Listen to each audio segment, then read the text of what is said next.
Hello and welcome to In the Light, Growing Your Soul with me, Anna Isabel, and my wonderful guest today, Allan Hunter, who is back. And he is back to talk about one of my favorite books of his, called The Path of Synchronicity. Hello, Allan. Hello, it's lovely to see you again, and I always enjoy our conversations. Me too. And this is actually the very first book of yours that I read. And there is an addition to the title. So it's The Path of Synchronicity, and I'll let you tell us the rest and tell us. Thank you. Yes, well, the subtitle is Align Yourself with Life's Flow. And, it's not just synchronicity, it's the path of synchronicity. So there is such a thing, synchronicity, as I show, and the idea is to be able to get into the flow of that synchronous living so that we can make the best use of it. Really important, because some people think it's just something that happens once every so often.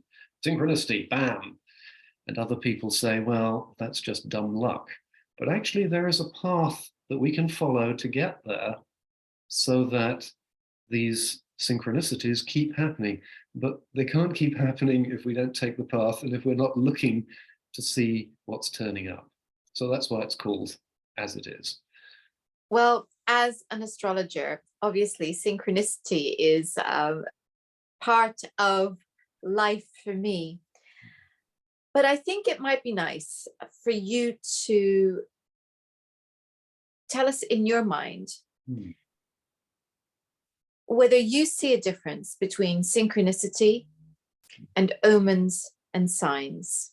Do you feel that there's a difference, or do you feel that it's the same energy but different language?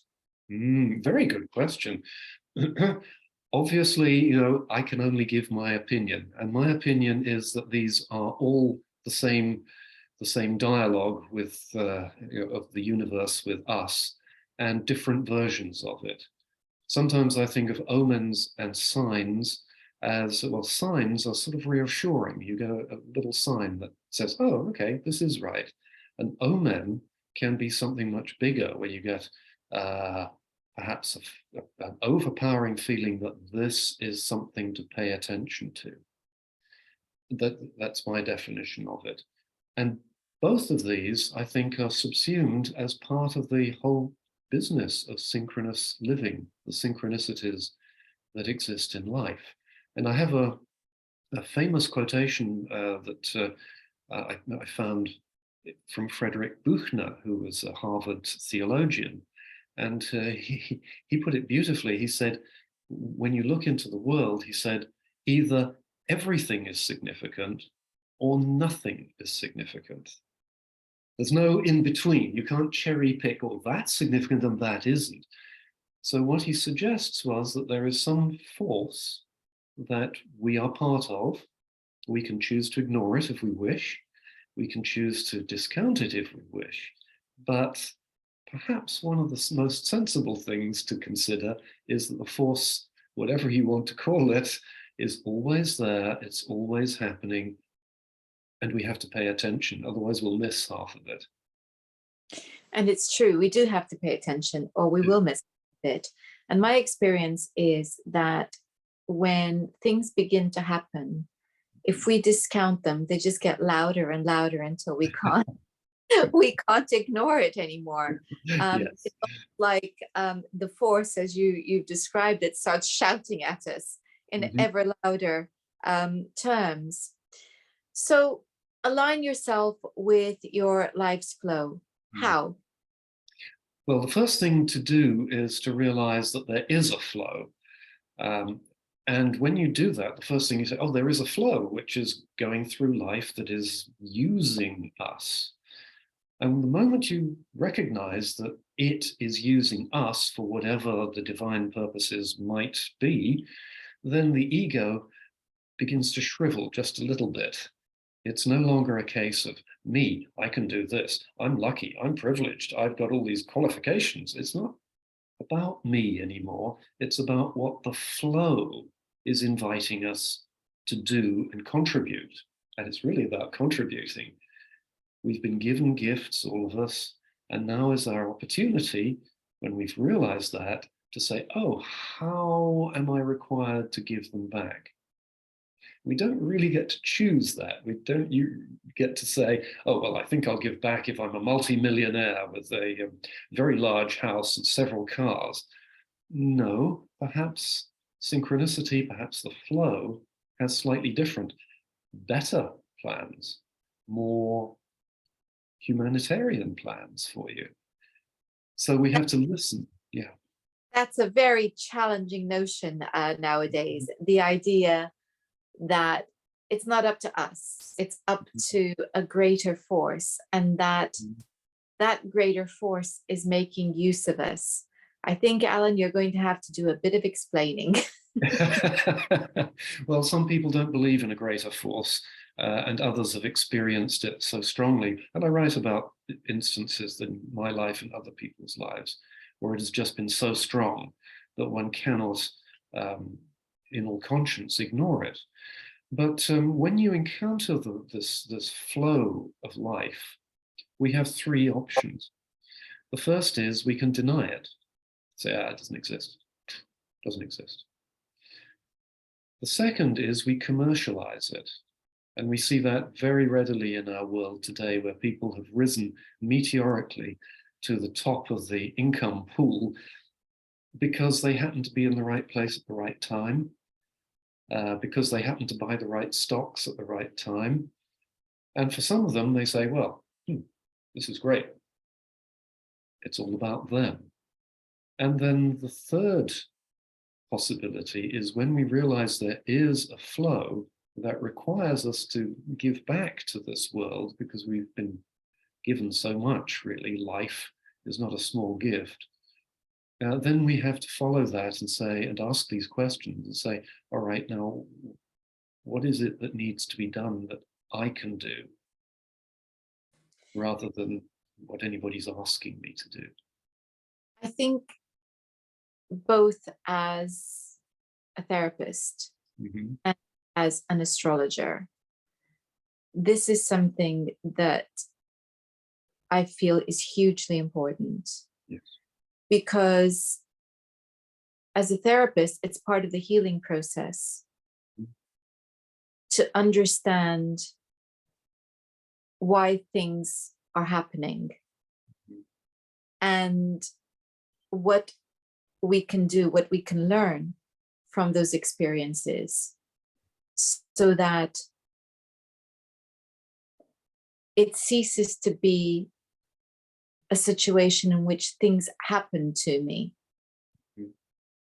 and it becomes, this is an opportunity for growth. Yes, an opportunity for learning is the way I sometimes for put it. that that's huge from the therapeutical perspective. But as an astrologer, it's more obvious that there's something else going on. And this year I had a tremendously wonderful time in a course called Working with the Gods. And the whole thrust of that was to engage with energy precisely to understand what it's asking us to do, or what it's inviting us to do. Yes. So that we are able to make the most of the opportunity. Because I think the problem for us as human beings is that experiences are either pleasure or pain, and we know which ones we prefer.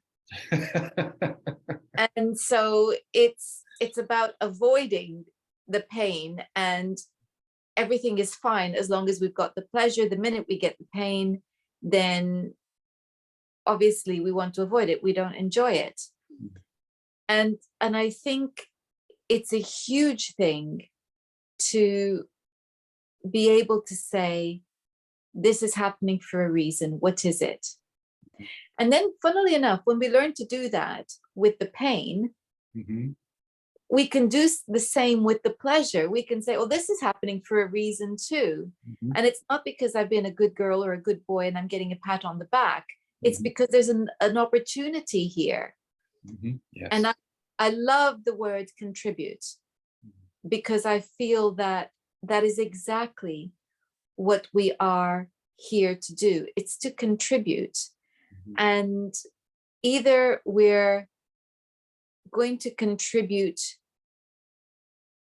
in a way that's easy and natural, or we're going to have to learn something about ourselves in order to contribute, having learned something that from pain. It's one or the other. Mm-hmm. So I think that's, I love what you said there. So in your view, how do we begin to move or to understand how to align ourselves with flow? So you asking the question, what can I do, is the start. What's next? Yes. The best thing one can do is listen. And listening to what's happening, not just in the present, but listening to the past. I call it listening to your life. So when we talk about, or I talk about gifts, we get given these gifts of life and possibility. We also, as you so correctly point out, get given challenges during our lives, which we are there to learn from. We're not here to be victims and say, poor me, I had a bad childhood and I'm going to be poor me forever. We can turn that around, and I do that with my clients quite frequently because it's very necessary. I say, well, you know, victim mode is fine, but we have to get out of victim mode.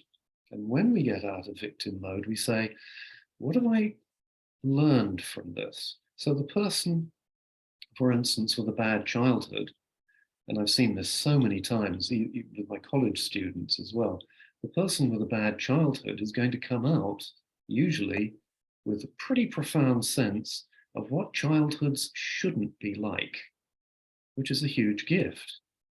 Many of my students, the undergraduates particularly, have said to me, they've said, you know, I want to go into education. It doesn't pay very well, but I had a really lousy education, and I don't want anyone else to have to be misunderstood and badly treated the way I was. And I at moments like that, I say, a little prayer. I say, well, great. This is where you take your gift. Didn't look like a gift, but you turn it around and say, no, there's something to be learned here. This is a lifelong process. It doesn't happen once. It doesn't happen just early, and the path is always, as it were, inviting you to go and grow a little deeper. So we have to be aware of the good and the bad and the unpleasant. And we have to say, well, it's telling me something. What is it telling me that I'm really an expert in? You know, that's definitely one way in which we can listen to the past. Mm-hmm. And yet there is also another. And that is when the invitation to do something in particular keeps coming and we keep declining it, and it just keeps coming. So I guess I can give an example in my own life. I was never going to be an astrologer. I had other plans. I had other plans. I was never going to be a therapist. I had other plans, despite the fact that in my late teens, I was definitely heading towards, it was very clear I was heading towards a therapeutic route. But no, and I was never going to be a teacher either, despite the fact that as a child, I had inclinations in that direction. But never mind, I wasn't going to do either of those things, and I certainly wasn't going to be an astrologer. I had other ideas. And, you know, the force, as you describe it, had other plans. The little voice had been calling me since I was a child to do various things. And I decided against, and life conspired to make me redundant from two careers that I was pursuing simultaneously at the same time. At which point I thought, oh, maybe this is the point at which I become an astrologer full time. And so I did. But I wasn't going to be a therapist. That was not going to happen. Until one day I woke up and thought, oh, you know what? This is a really great diagnostic tool, but I keep telling people to go and find themselves a hypnotherapist because, they find conventional counseling isn't always working. And so I thought, oh, I think I'll go and be a hypnotherapist then. And here I am doing both and more. And the teaching side also just happened again. And it was not meant to be that I was a primary school teacher forever.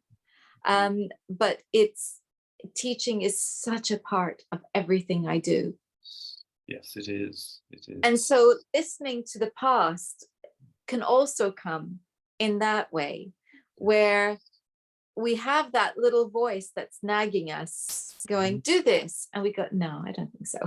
I don't want to do this. How about that? No, I don't want to do that either. And there you are. I remember years ago, a student of mine saying to her, well, your chart is calling you to be of service and to be a healer, but not in the conventional sense. And she said, no, I'm good. My service is to be an actress. That's my service. That's what I'm going to do. And I thought, I don't think so. Years later, she's an acupuncturist, and that's perfect. That's her. But I think we need to go off. What I would say is that these little detours that we take are part of the plan. Yes. They're not the destination. We think they're the destination. That's right. But it's on those interesting detours that we pick up the information that we need that's going to lead us back in the direction we need to be taking. Do you find that? Absolutely. You've put it beautifully, in fact. I sometimes think that we choose in life, we choose this very wiggly path where we go from one thing to another thing, but the path inexorably goes to where it is we're supposed to go. If we listen to the voice in the first instance, that would be good. We'd still have a bit of a wiggly path for our learning. But eventually, I think most people begin to realize, well, this is a true fit for who I am. And the ego that says I need to be an actress or I need to be a school, because these are usually ego-controlled decisions about what we think is right for us. The ego can lead us astray if we don't listen. So this is why I wrote the book. I said there is a thing called synchronicity. It's not just dumb luck. And we may have plans for ourselves that are smaller than the plans that the divine or the universe has for us. And they may be very different. And they may not involve flashy cars and all the attributes of wealth, but it may be a different kind of wealth that comes to us, a deeper knowledge, a deeper service. So we've been led astray a little bit by crass commercialism. Just a tad. Just a tad. So we listen. So we listen. What's next? Yes, well, listening is more than just sitting there and saying, well, what's happening? A very good way to do this is to keep a bit of a journal and just notice things, unusual things. Listening to one's dreams, that is very important. I think that everything we do in these early stages is likely to be guided. So it's good to take oneself into a situation where the guidance can occur. I can think of many examples, perhaps too many to list, where people have felt stuck. I don't know what's next. And I've said, go out and do something completely different. Just go out and do something different. Go watch a movie, whatever. And somewhere in that action, something bubbles to the surface that gives the aha moment. All right. But if we lock ourselves away and say, no, I'm going to try and beat this through this with my head, it doesn't work. We have to open our hearts, which is an entirely different proceeding. And opening our hearts means accepting that some things are going to sound a little odd. For instance, the person you described who's wanted to be an actress, well, she wasn't prepared to take anything else. And so I can think of several of my folks that I've worked with over the years who said, well, what I want is to write a best-selling memoir. And I work a lot with memoirists. And again, what's occurred has been the memoir has been a spur to rethinking about life, to listening to life, so that the person has been able to say, you know what? Getting that best-selling book may be fun, but it's not really what I can contribute. I can be more helpful here as an advisor to this group of people, but where I have expertise, or that group of people. That is where I have suffered, where I have known, where I have explored, and now I can go back to that group and perhaps be of help. So that's an altogether different prospect. So it is a path. It has various stumbling blocks. The biggest stumbling block is always the ego. The ego always wants to be reassured, always wants to be cosseted, always wants to feel superior to other people. But perhaps the big lessons happen when we're not superior to other people, when we allow stuff to be seen as it is. I liked what you said about being open, because I feel that really is the next step, is to be open.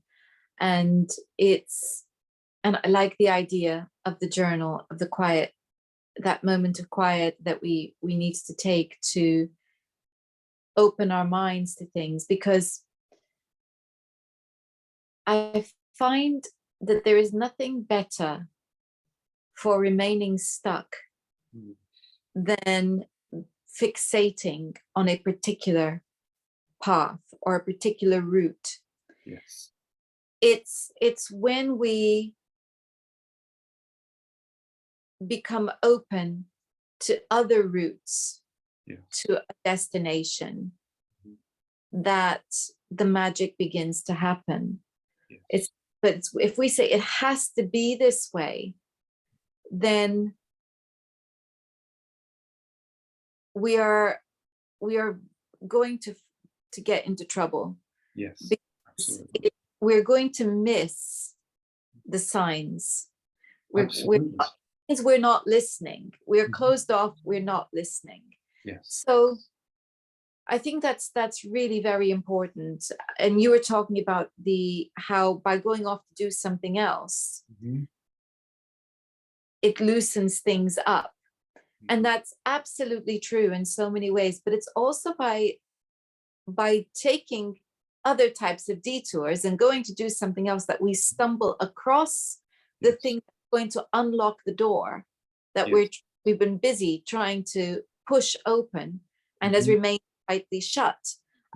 So it can be that you meet somebody who says, oh yeah, you've just written a book. Oh, you know what? That sounds like a really good fit for this. Or, and something you never thought of before, because it's not a conventional publishing company, but it somehow gets you going.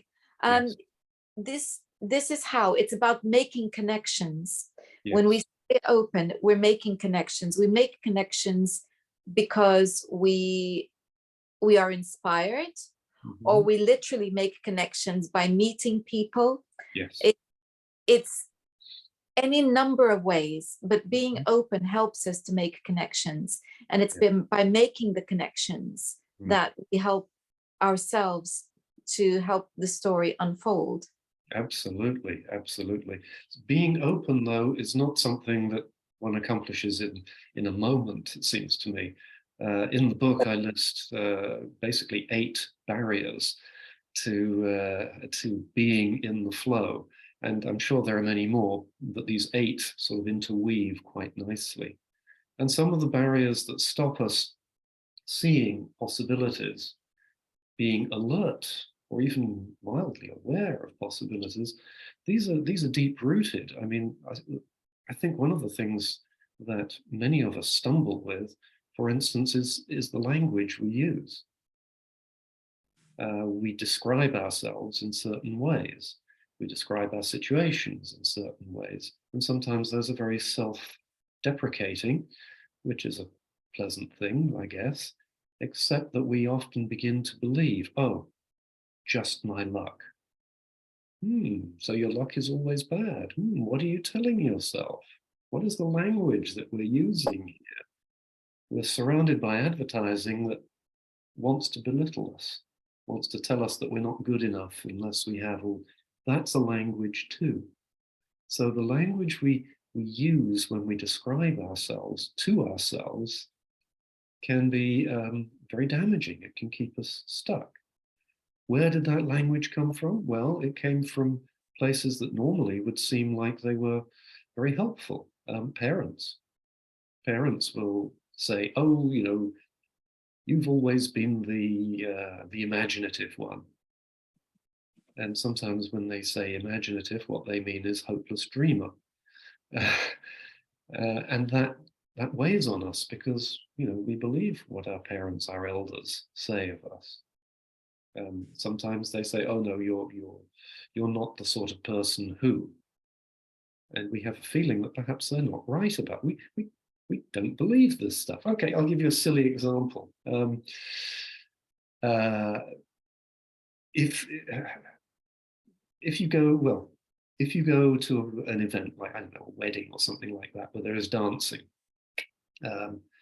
it's amazing the number of men who will say, "Oh, I don't dance. I don't dance."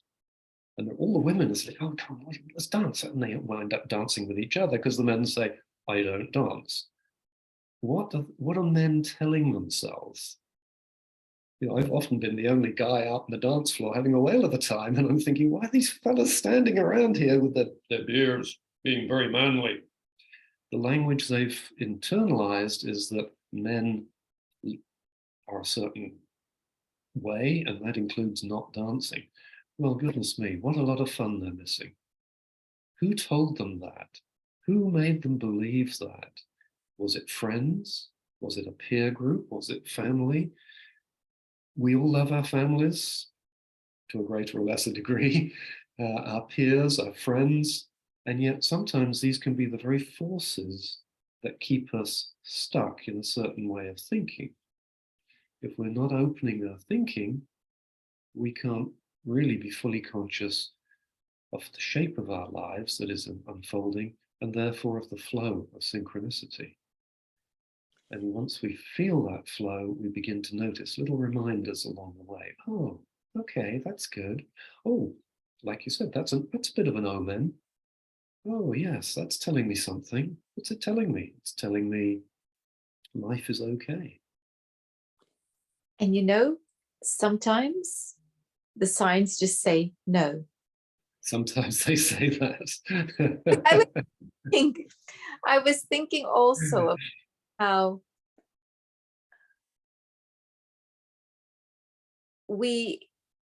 the other thing that closes us off is, as I said, fixating, but this time I'm going to say fixating on what we want. Yes, yes. And what happens when we don't get what we want. And in my experience, very often when we don't get what we want, there is either a reason that becomes apparent later on. In fact, usually not too much. We don't have to wait too long before it becomes apparent. But also, we don't get what we want we're given something else instead. Mhm. And we're not that keen on what we're given instead because we wanted what we wanted. And this looks like, poor compensation for what we wanted. And yet there's a gift in there. Yes. And I'm just thinking, funnily enough, it's reminding me of jobs that I really wanted. And I know that now that the reason that I didn't get them is not because I wouldn't have been able to perform the role, because I was right, I could have done. But I'm much happier for not having got that job, because it led me down the path that I really love. And I think it's Garth Brooks who has a song called I thank God for unanswered prayers. And sometimes I thank God for unanswered prayers. That's the title. And I think that is so true. So true.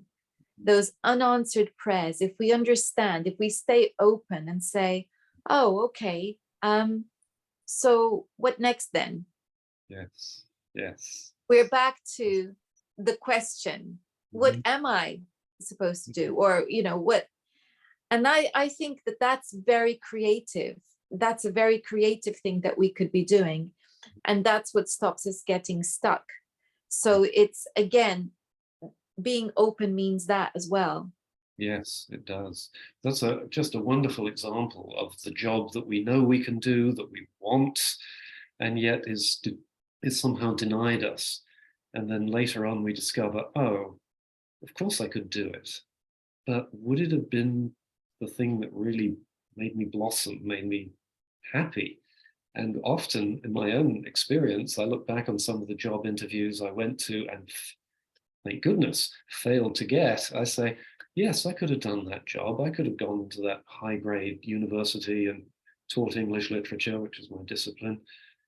And I would probably have become kind of dried out and tight and produced little boring little academic articles that no one would read. And it would have killed me from the feet upwards.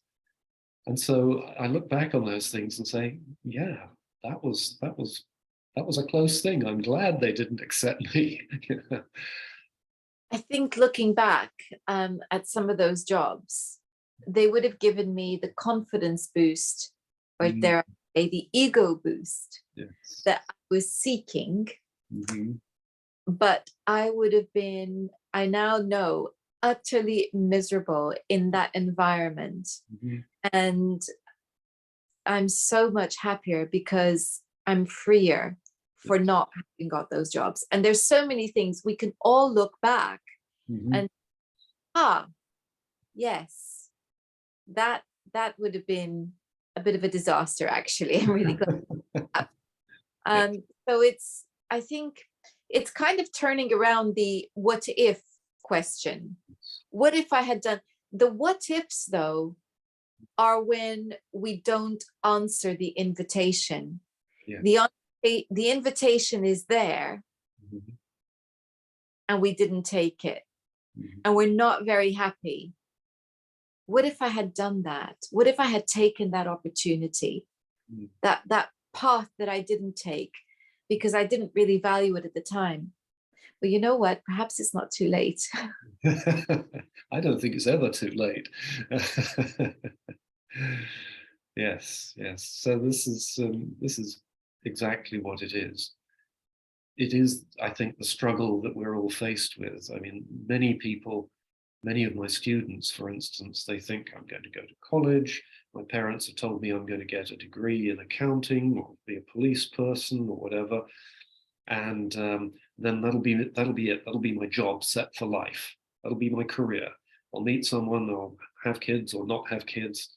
And I'm saying, okay, it's good to have aims and ambitions, but perhaps more is going to come into your life than you expect. And of course, when it does, you get what are sometimes called the problem students. They turn up and say, oh, my parents want me to be a lawyer. My parents wanted me to be a lawyer. but I can't do it. I really need to be a, fill in the blank of something that sounds impossible, a fiber texture artist or something. And you think, oh no, parents are going, well, it might just be that is going to lead on to something that leads on to something that leads to where it's a difficult path.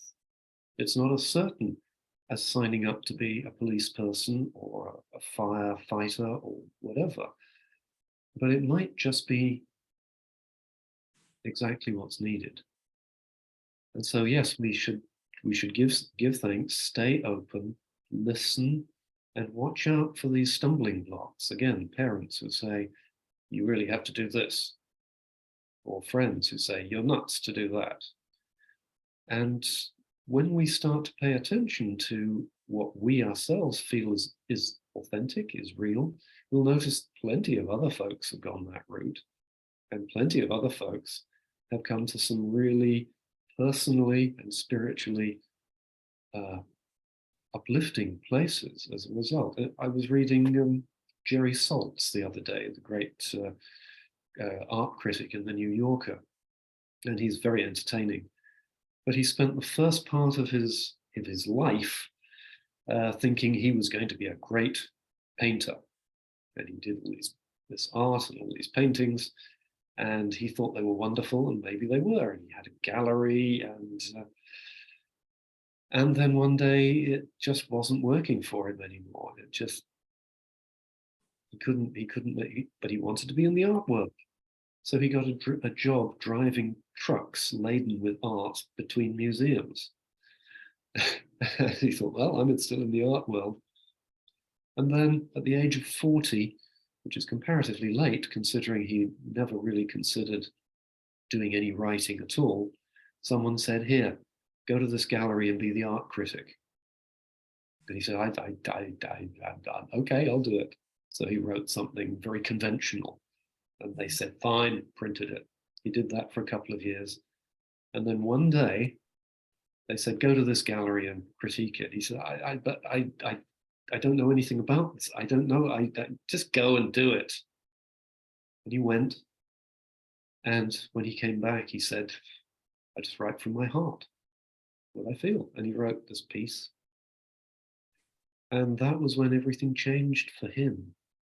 People read it and said, wow, this is good art criticism. This is what we need. See that thing about contributing? That other art criticism where they used complicated post this and pre that and postmodern, post, etc.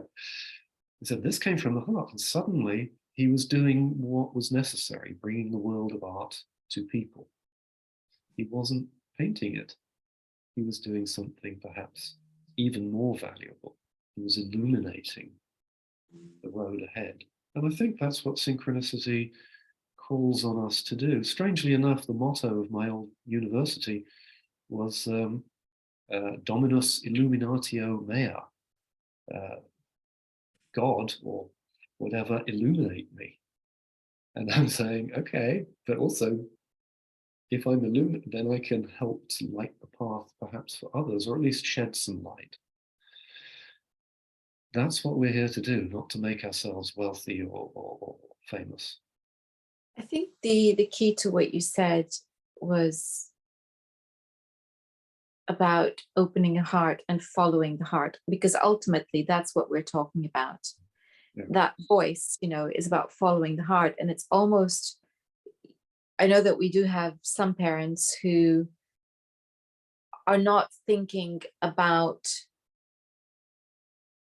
a fit for the child. They're thinking about keeping the child safe and, finding a path that's going to help them be safe in the world because they're going to find a job that's respectable, etc. I know that there are many parents who operate that way, but there are other parents who are thinking about a fit for the child. And if we can imagine this, let's call it a divine type parent that's looking and going, oh yeah, I know why you want to go and do that, but you know what? That's just not you. So I think I'll just leave a few breadcrumbs here for you to follow. And, Yes. and hopefully you'll find your way back to your heart. And I think that that's very clear in my personal experience, in the experience of what I witness many of my clients, both as a therapist and an astrologer, go through. And as an astrologer, you know, I look at a chart and there's always lots of possibilities in a chart. But ultimately, there is such a thing as a fit. Yes. And when my clients talk about what they're doing and I can hear the chart speaking, I am thrilled because I can see this is the fit. Yeah. Or they've been going through some experiences and they're thinking, well, you know, I don't know what to do next. And I'm talking to them and I say, well, you know, your chart is talking about this. And they say, you know, I've been thinking about that. And I go, yes, I'm glad you've been thinking about that, because now is the time when you're going to find that, and that fit will happen. So really it's about coming home to who we are. And you use the word authentic, which I think is really important, because when we find that authentic self, oddly enough, life then takes care of us. It does. It absolutely does. People say it seems like magic, and in some ways maybe it is, but life takes care of us. It has a way of looking after us, which no one could have predicted, I think. And that's the other meaning of the word flow. Yes. Because when you're going with the flow, you're not swimming against the tide.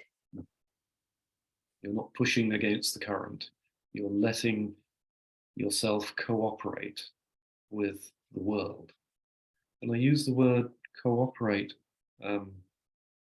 very, very consciously, because one of the first things we learn when we're born is that we have to cooperate with the world. I mean, suddenly we're born and there's this stuff called air, and we've never breathed it before. And we have to learn, okay, we've got to breathe this stuff, but we're not going to be around for very long. And then, you know, mother is right there, and we have to learn to be fed through the mouth rather than the umbilical cord. And we have to cooperate with mother and mother with us. And it's like, okay, how do we get this feeding stuff done again? And unless we learn that very visceral, very primary series of lessons, we'll die very soon. But luckily we do. Is that instinct? Yes, in that case, it's something that is so strong within us that we can't deny it. And yet many people find it possible to deny that there is a flow in the rest of life, that there is a purpose that is waiting for them, that there is a role for us to fulfill if we listen for it. So somewhere in early childhood, we forget these strong lessons, and we start getting socialized to what is profitable, what is acceptable, what will make us feel good about ourselves for now, rather than for the rest of our existence. So, ask the question, Yes. what can I do? Listen, be open. And then you're into the flow of synchronicity. So what can we expect? What does that look like? Yes, it'll be surprising, because it will be, as you described, it will take us in directions that we don't quite expect. And for me, when I'm working with clients, I like to get them to focus on times when they speak out almost without realizing it. But whatever it is they say comes from the heart. And then they get, oh, where did that come from? Well, when you're in the flow, you don't have to prepare your statement like a politician about to go on the podium. you let your heart speak for you, and it will take you where you need to go. I've found this again and again. Sometimes I blurted stuff out and I've thought, was that exactly what was needed? And I've looked around and, oh yeah, it was exactly, where did that come from? Came from the flow, of course. How lucky I am to be able to receive it at such times. But it doesn't count if we don't pay attention to what just happened. If we just go, oh, that's great, then we don't really feel the power of what we're in. And there's echoes as well. Yes. We will find odd echoes, whether it's a song on the radio or a billboard, or it doesn't seem to matter what it is. Yeah. But I find the echoes quite stunning sometimes. And I'll just briefly tell a story to illustrate this. There was a year in which we lost a friend. And my own father was quite ill. And so my mind was very much on our mortality. And not in a morbid sense, but in thinking about, the meaning of life, etc., etc. And I had been teaching at the College of Psychic Studies, and I had done a workshop, and I had finished, and I'd come out. And only the day before, I had commented to my partner that it didn't seem to matter what we were watching on TV, even if it was a comedy. There would be a funeral in the comedy. It was almost like a saturation. And the absolute pinnacle of this phase, for us both, but in this instance, it happened to me, was I had been teaching. I got on a train, and it was a Saturday afternoon, and there were some very loud teenagers in the car that I had got into. And I thought, oh, I'm really not in the mood for this. I was tired. And so I went into a different carriage, which was absolutely quiet. There was nobody there. It was lovely, just what I wanted. And I sat down, and about a minute later, an elderly couple walked in, and they could have sat anywhere, but they sat in the same row that I was sitting.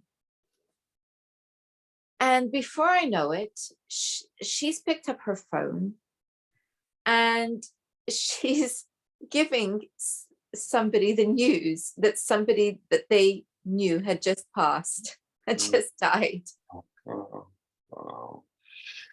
And I had to stop myself from laughing out loud, because it felt like a cosmic joke. Yes. And these are echoes very often. And when you hear those echoes around you, you think, okay, this is not an omen. It's not a portent of sorts, but it is certainly mirroring back what my mind is resting on, the different aspects of what this means on my mind. And I thought, yeah, talk about synchronicity. It doesn't get much more than that. Right. It just, I mean, what a lovely example. What a lovely example that is. And they seem to be particularly prevalent actually around funerals, I guess, because we're more attuned to listening to what's going on. But yes, they're right there. I'll follow that with the story of my own, which is my father died in England, and I returned to the United States, and I was, feeling it. And right near where we live, there's a very beautiful stretch of land, which is also a cemetery, Mount Auburn Cemetery. It's very pleasant to walk in, actually, because it has lots of flowering trees. So I was walking in there with my good friend, and we were, talking about life and mortality and everything. And my father had always been known to some of his friends as Red, because he had red hair. And he'd been in the Air Force. So he had this eagle on his cap for most of the years I was growing up. And while we were walking along, of all things, a very large red-tailed hawk came flying along and perched on a gravestone.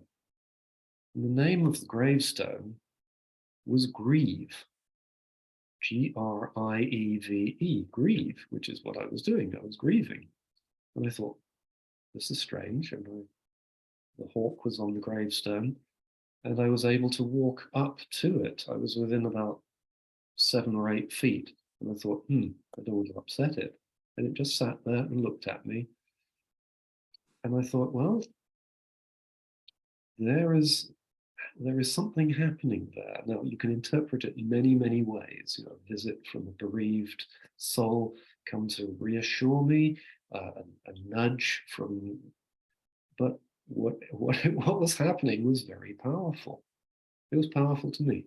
My friend said, "Oh wow, it's a red-tailed hawk." And I said, "Yeah, for me, it's a nudge about how do I assess what I've lost, what mortality means, what immortality might mean, and all these questions, which proved to be exactly what I needed to think about to get me out of my sorrow." Yes. Now, again, a skeptic would say, "Well, that's a pretty story," and yet I prefer to see it as something slightly different and much more beneficial and much more loving, actually. Absolutely. And the accounts of odd encounters with birds after passing, Mhm. of someone's passing, are huge. Yes. And So, they go back thousands of years as well, actually. yeah, But, I mean, it is well documented, this phenomena. So I think this was perhaps something beyond synchronicity, actually. Mhm. Um, that's stunning. Thank you for that. That was lovely. So, Uh, well, Alan, we yes. remain open, Mhm. we engage, we come back to our hearts, Yes. and we are in the flow. And I think this is a point to remind everyone that the book we are talking about is The Path of Synchronicity. And Yes. I'll be putting a link to that in the description box. And if people want to find you, how do they do that? Oh, I have a website, Allan Hunter, ALLAN Hunter, all one word, .net. There are lots of Allan Hunters, but only one, allanhunter.net. My books are easily found on Amazon, or if you wish, you can go to Inner Traditions, who is the publisher. They're part of Simon and Schuster. They have several of my books. Or you can contact me through Facebook, Dr. Dr. Allan Hunter, Allan G. Hunter, actually, on Facebook. So there are many ways to get hold of me and to continue such discussions, which is what I do with actually a large number of my clients who are looking to find their way forwards. And this is the other thing about synchronicity. Often people only ask questions when the world falls apart. And they say, well, as you discovered, losing 2 jobs at the same time, it does tend to push us rather hard to say, well, what am I supposed to be doing, as well as what can I do? And are the two things similar? And I'll go on a little bit here. I think sometimes when people are disappointed in this way, they aim low. They say, I'll just pick up something, anything, some job that doesn't require me to use all my skills or even many of my skills at all, and something where I just turn up for my shift and then leave. That's okay for a while. But actually, during that time, I think we have a duty to ask, well, here I am. What am I here for? Because I'm here for a reason. I'm not just a piece of flotsam and jetsam bobbing around on the ocean of life. I'm here to be part of something, maybe just a little part of something. But I've got to find what it is. And that, I think, is what a lot of people never bother to ask themselves. The biggest barrier to finding synchronicity is that failure to even consider that we matter, that synchronicity happens, and there's something we're here to do. And we're back to being open. Well, I very much hope so. Allan, thank you so much for your time today. Anna, it's always such a pleasure to speak with you. I feel as though you absolutely get this whole thing so well. It's like, oh, of course she does. I don't need to say anything. I mean, she's just, which is a wonderful feeling, I have to tell you. It's oh, well, yes, indeed. It's always a joy to speak with you too. And I hope we will have the pleasure of your company yet again. Thank you. Thank you. And thank you all for watching. Until next time, goodbye.